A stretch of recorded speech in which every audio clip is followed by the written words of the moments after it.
ಪರಾಕ್ ಅಂತ ಮಾತ್ರ ಹೇಳ್ಬೇಕಷ್ಟೇ. ಅವ್ನು ಹೇಳ್ತೀನಿ, ಮಿಕ್ಕಿದ್ದು ನಾವು ಮರಿ ಬಹು ಪರಾಕ್ ಅಂತ ಹೇಳ್ಬೇಕು. ಹೇಳ್ಬೇಕು.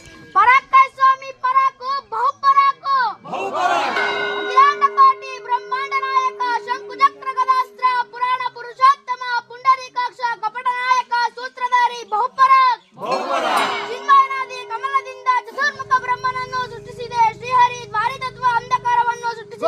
ಬಹುಪರಾಕ್ ಅತಳ ವಿತಳ ಪಾತಾಳ ಸುರವನ್ನು ಸುಗ್ಗಿನ ಕಲ್ಪಿತತ್ವ ಪವಿತ್ರ ಇಂದ್ರಜ್ವಾಲ ಮಣಿಮಂತ್ರ ಬಹುಪರಾಕು ಪರಾಕ ಸ್ವಾಮಿ ಪರಾಕು ಬಹುಪರಾಕು ಪೂರ್ವ ಪಶ್ಚಿಮ ಉತ್ತರ ದಕ್ಷಿಣ 8 ದಿಕ್ಕು 16 ಮೂಲೆ ತೋಪು ಕಟ್ಟಿ ಜಗನ್ನಾಟ ಆಡುವ ಶ್ರೀನಿವಾಸನಿಗೆ ಬಹುಪರಾಕು ಅಡ್ಡಡ್ಡ ಉದ್ದುದ್ದ ಪಾಂಡವರ ದೂತ ಗೋವಿಂದ ಗೋವಿಂದ ಬಹುಪರಾಕು ಕುರ್ಮಾವತಾರಿ ರಾಮೋದರ ಬಾಲನ ರೂಪ ಬಲಿಚಕ್ರ ಸಂಹಾರಿ ಆಧಾರವ ದಿಕ್ಕು ದಿಕ್ಕಿಗೂ ನಿನ್ನ ಲೀಲೆ ಬಹುಪರಾಕ್ ಕ್ಷೀರಸಾಗರ ಶರಣ ಲಕ್ಷ್ಮೀ ವಲ್ಲಭ ಶ್ರೀನಿವಾಸ ಗೋವಿಂದ ಬಹುಪರಾಕು ಸಾವಿರ ದಿಂಪನ್ನು ತಲೆಗೆರಿಸಿಕೊಂಡು ಬ್ರಹ್ಮಾಂಡವನ್ನು ಅದರಲ್ಲಿ ಇರಿಸಿಕೊಂಡು ಶ್ರೀ ಗೋಪಾಲ ದರೆಗಳ ದಂಡ ಬೂದಿ ಮುಚ್ಚಿದ ಕೆಂಡ ತೀರ್ಥಕ್ಕೆ ಉದ್ದಂಡ ದಾಸಾನುದಾಸರು ನಿನ್ನ ಭಕ್ತರು ಬಹುಪರಾಕು ಮುಗಿಲು ಕೋರದರೆ ಮುಗಿಲು ಕಂಬಿಸಿದರೆ ನಿನ್ನ ಆಜ್ಞೆ ಮೀರೋರು ಯಾರೋ ಬಹುಪರಾಕು ಪುಟ್ಟದಾಸ ಪುಟ್ಟದಾಸ ಕಾಳಿದಾಸ ಕಪಿಲಾದಾಸರು ಎಲ್ಲರನ್ನ ಸಭೆಗರೆದರು ಬಹುಪರಾಕು ಶ್ರೀರಾಮ ಪರಂಧಾಮ ಎಲ್ಲ ನಿನಗೆ ಅರ್ಪಿತವಾಗಲಪ್ಪ ಗೋವಿಂದ